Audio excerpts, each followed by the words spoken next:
더블 태풍의 나비 효과. 추석 연휴, 한반도를 덮칠 수도 있는 대재앙의 전조. 한반도 주변 한일이 심상치 않습니다.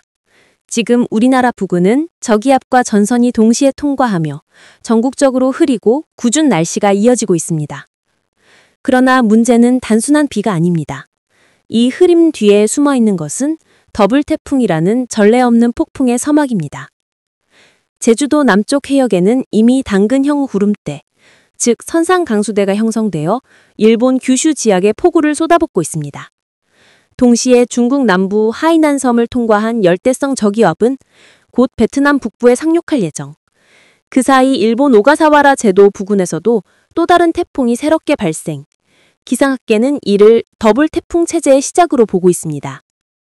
예비특보 발령, 불확실한 태풍 경로, 그러나 공통된 종착지는 한반도? 기상청은 이미 예비특보 수준의 경계태세에 들었습니다. 특히 앙상블 모델, 즉 복수의 예측 시뮬레이션 결과 태풍의 이동 경로가 매우 불안정합니다. 일부 모델은 오키나와 근처에서 유턴, 다른 모델은 중국에 상륙했다가 다시 유턴하여 한반도로 재상륙, 또 어떤 예측은 중국 앞바다에서 급선회해 북상하는 시나리오를 보여줍니다. 가장 우려되는 것은 추석 당일 태풍이 한반도에 상륙할 가능성이 배제되지 않는다는 점입니다. 즉 가족이 모여 보름달을 기다리던 그 밤이 바람과 비의 재난의 밤으로 뒤바뀔 수도 있다는 경고입니다. 해수온 30도 돌파. 태풍의 연료는 이미 준비됐다. 10월 3일 기준 오키나와 해역의 해수온은 30도 이상으로 치솟았습니다. 이는 태풍이 성장하기에 가장 이상적인 조건입니다. 이 뜨거운 바다 위를 통과하는 순간 태풍은 순식간에 등압선이 빽빽한 초강력 폭풍으로 진화할 수 있습니다. 그 에너지는 한 도시를 마비시키기에 충분할 정도입니다. 나비의 날갯짓이 태풍을 바꾼다. 기상학의 한계와 카오스의 세계. 기상청 예보관들이 말하는 앙상블의 폭이 크다는 표현은 단순한 불확실성이 아닙니다. 그것은 카오스의 본질입니다. 브라질 한 마리의 나비의 날갯짓이 텍사스의 토네이도를 만든다는 유명한 나비 효과처럼 기상은 초기 조건의 미세한 차이가 시간의 흐름 속에서 엄청난 결과의 차이로 증폭됩니다. 그렇기 때문에 현재 예보는 가능성의 영역일 뿐 확정이 아닙니다. 그러나 그 가능성의 폭풍이 우리를 향하고 있다면 지금부터 대비해야 합니다. 보름달을 볼 수 있을까? 평화와 재난 사이의 경계. 올해 추석, 베트남도 충추절을 맞이하지만 하늘은 불안정합니다. 한국 역시 10월 6일 18시부터 10월 7일 새벽 6시 사이 강풍과 폭우가 예측되는 구간에 들어섭니다. 보름달이 뜰까? 라는 질문은 이제 단순한 감상이 아니라 재난의 시작을 알리는 하늘의 징조가 될 수 있는가? 라는 불안으로 바뀌고 있습니다. 지금은 평온의 착각 속에 있다. 지금 우리가 보고 있는 구름, 느끼는 바람, 그 모든 것이 다가오는 폭풍의 전조곡일지도 모릅니다. 기상 상황은 시시각각 변하고 있습니다. 이럴 때일수록 가장 최신의 정보에 귀 기울이고 대비하는 것이 생명을 지키는 첫걸음입니다. 기상 전문가 한마디. 이번 태풍 시즌은 평년과 다릅니다. 바다의 열은 여전히 여름이고 대기는 이미 가을입니다. 이 온도차가 폭풍의 탄생을 부르고 있습니다. 역사는 반복된다. 과거의 초대형 태풍들이 남긴 경고. 지금의 더블 태풍 현상은 단순한 이상기압의 충돌이 아닙니다. 전문가들은 이 기상 패턴이 과거 한반도를 뒤흔든 재난급 태풍들과 놀라울 정도로 유사하다고 경고합니다.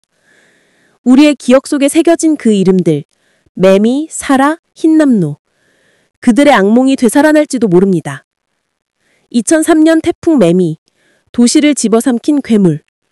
2003년 9월, 매미는 중심기압 917헥토파스, 순간 최대 풍속 시속 217km의 위력으로 한반도를 직격했습니다.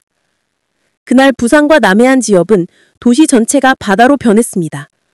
항만 크레인이 무너지고 전신고 4만 개가 쓰러졌고 남해안의 마을들은 지도에서 사라졌다는 표현이 과장이 아닐 정도였습니다. 이번 더블 태풍의 경로와 해수온 조건은 당시 매미와 놀라울 정도로 흡사합니다. 기상청 내부에서도 매미 시즌의 재현 가능성이 공식적으로 거론되고 있습니다. 1959년 사라, 한반도를 찢은 태풍. 한국 기상관측 역사상 가장 강력한 태풍 중 하나였던 사라는 제주도를 시작으로 한반도를 세로로 관통했습니다. 그 위력은 상상을 초월했습니다. 강릉에서는 시속 200km의 바람이 불며 기차가 탈선하고 통신망은 끊어지고 수천 명이 피해를 입었습니다. 그때와 마찬가지로 지금도 해수온은 비정상적으로 높고 열대성 에너지의 연료가 여전히 바다 위에 남아 있습니다. 이번엔 두 개의 태풍이 서로 간섭하며 에너지를 증폭하는 이른바 더블 코어 효과까지 우려됩니다. 기후 위기의 시대, 태풍의 새로운 형태. 예전에는 태풍이 일본 남쪽에서 약해졌지만 지금은 해수온이 아열대 수준으로 상승하면서 태풍이 오히려 한반도에 가까워질수록 강해지는 현상이 나타나고 있습니다. 즉, 예전의 태풍은 상륙 직전에 약화됐지만 이제는 상륙 직전 폭발이라는 완전히 다른 패턴으로 바뀐 것입니다. 이는 단순한 자연의 변덕이 아니라 기후 붕괴의 신호, 그리고 우리 세대가 마주한 새로운 재난의 얼굴입니다. 더블 태풍, 두 개의 폭풍이 만나면 생기는 일. 만약 일본 오가사와라 부근의 태풍과 하이난을 통과한 저기압이 서로 간섭하기 시작한다면 그 결과는 후지와라 효과, 즉 태풍 간의 공명회전 현상이 될 수 있습니다.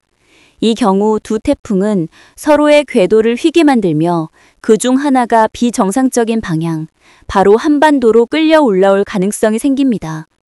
이것이 바로 더블 태풍이 가진 진짜 공포입니다.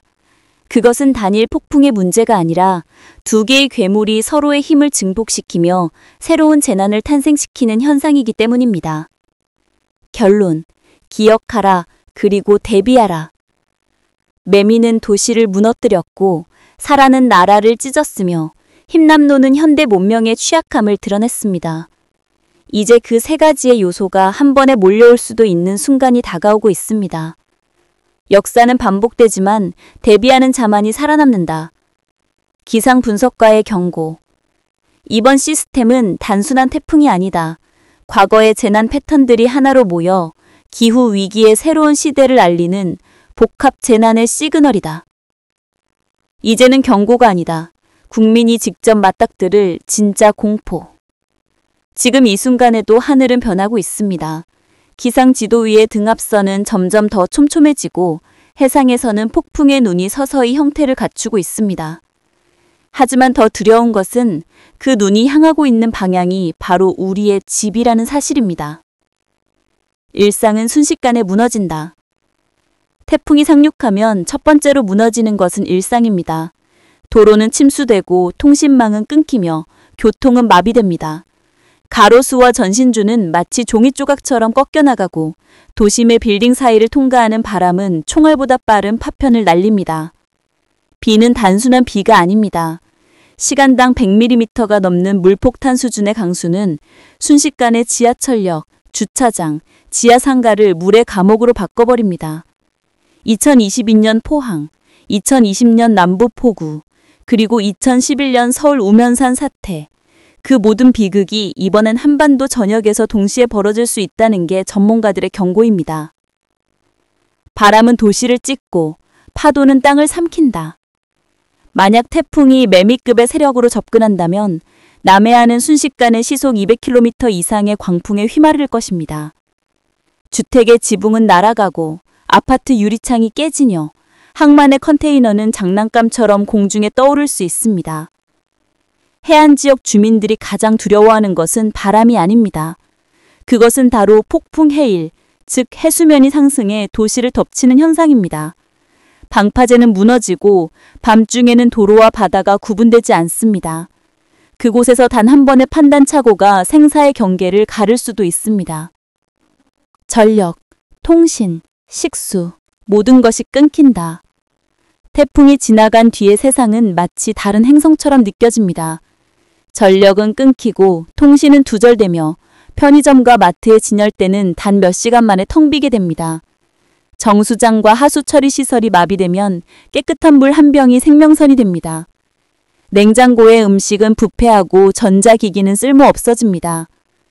도시의 문명이 태풍 앞에서 얼마나 무력한지를 우리는 이미 흰남노와 매미에서 뼈저리게 경험했습니다.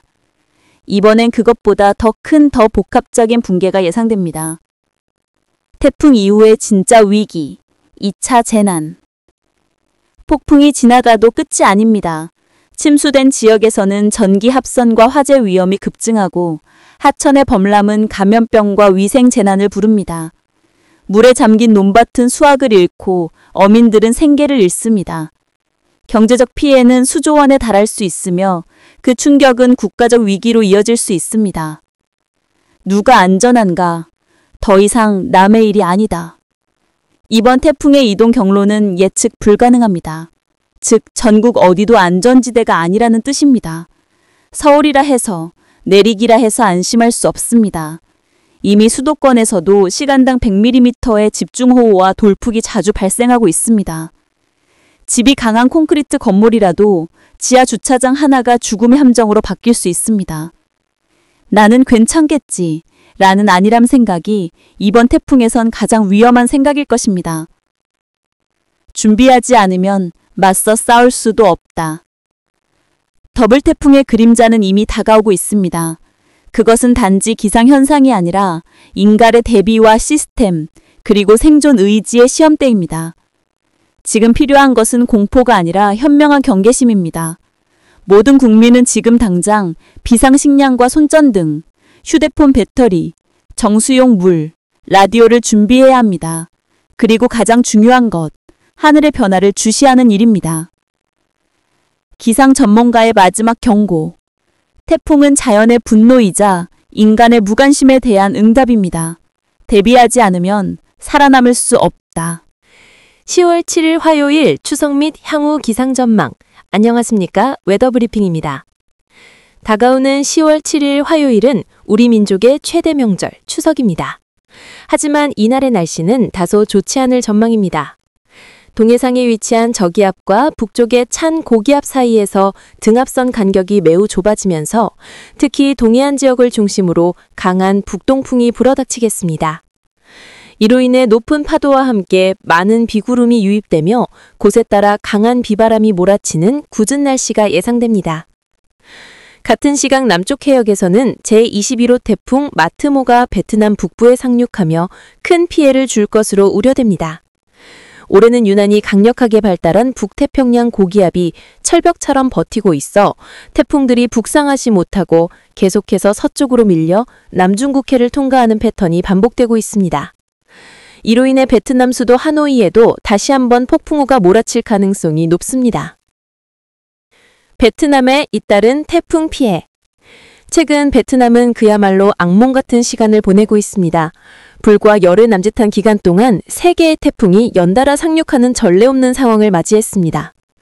먼저 제18호 슈퍼태풍 라가사가 필리핀과 대만에 막대한 피해를 준 뒤 9월 26일 베트남 북부를 강타했습니다. 이어 9월 30일 제20호 태풍 부알로이가 베트남 중도 지역에 상륙했고 이제 10월 7일 제21호 태풍 마트모가 또다시 북부 지역에 접근 중입니다. 연이은 태풍으로 인한 피해 복구가 채 끝나기도 전에 또 다른 재난이 이어지면서 올해 베트남은 기상관 측 역사상 가장 많은 태풍 피해를 기록할 가능성이 높습니다. 과거 추석 태풍 사라의 악몽. 추석 연휴에 우리나라를 강타한 태풍도 있었습니다. 바로 1959년 제14호 태풍 사라입니다. 사라는 우리나라 기상관 측 역사상 가장 큰 인명 및 재산 피해를 남긴 태풍 중 하나로 여전히 많은 이들의 기억이 남아 있습니다. 사라는 1959년 10월 13일 필리핀 동쪽 해역에서 발생해 10월 16일에는 중심 기압 905헥토파스칼, 일본 기상청 기준 10분 평균 풍속 초속 60m, 시속 약 216km에 달하는 맹렬한 슈퍼태풍으로 발달했습니다. 그리고 10월 18일, 바로 그날이 추석 당일이었습니다. 태풍 사라는 중심 기압 945헥토파스칼, 최대 풍속 55m라는 강력한 세력을 유지한 채 부산 남쪽 해안에 상륙했습니다. 이는 우리나라 기상관 측 역사상 가장 강력한 세력으로 상륙한 태풍으로 기록되어 있습니다. 사라는 이후에도 세력을 유지한 채 동해안을 따라 북동진하며 한반도 전역에 막대한 피해를 남겼고 러시아 사할린 인근에서 온대저기압으로 변질되며 소멸했습니다. 이제 시선을 며칠 뒤로 옮겨보겠습니다. 10월 9일 목요일은 24절기 중 하나인 할로입니다. 말 그대로 찬 이슬이 맺히기 시작하는 시기로 이때부터는 기온이 점차 내려가며 가을이 한층 깊어지는 시기입니다. 낮과 밤의 일교차가 커지고 단풍이 물들기 시작하는 때이기도 합니다. 이날의 기압 배치는 서쪽에 고기압, 동쪽에 저기압이 위치한 서고동저형, 즉 전형적인 겨울형 기압 배치를 보이겠습니다. 등압상 간격이 다소 넓어 강한 바람은 없겠지만 북쪽에서 차가운 공기가 지속적으로 내려오면서 기온이 점차 떨어질 전망입니다. 새로운 태풍의 조짐 제22호 활동 가능성. 주목해야 할 부분은 일본 남쪽 해상입니다. 앞서 말씀드린 열대요란 94W 주변의 등압선이 점차 뚜렷해지며 오키나와 부근까지 북상해 완전한 태풍의 구조를 갖추고 있습니다. 이 시점에는 이미 공식적으로 태풍으로 명명될 가능성이 매우 높습니다. 만약 실제로 발달한다면 이 태풍은 제22호 태풍 할롱이 됩니다. 할롱은 베트남이 제출한 이름으로 세계적인 관광 명소인 할롱베이를 의미합니다. 다만 아직은 예측의 변동성이 큽니다. 일부 수치 예보 모델에서는 태풍 발생과 경로를 뚜렷하게 잡지 못하고 있으며 실제 발생 여부와 이동 경로는 여전히 미지수입니다. 그러나 분명한 것은 추석 연휴 후반부터 주말까지 새로운 태풍이 발생해 한반도에 간접 영향을 줄 가능성이 있다는 점입니다. 따라서 당분간은 기상정보를 자주 확인하고 최신 예보에 귀를 기울이시기 바랍니다. 저희는 앞으로도 태풍의 씨앗이 되는 열대요란의 움직임을 면밀히 추적하며 가장 정확하고 신속한 정보로 다시 찾아뵙겠습니다.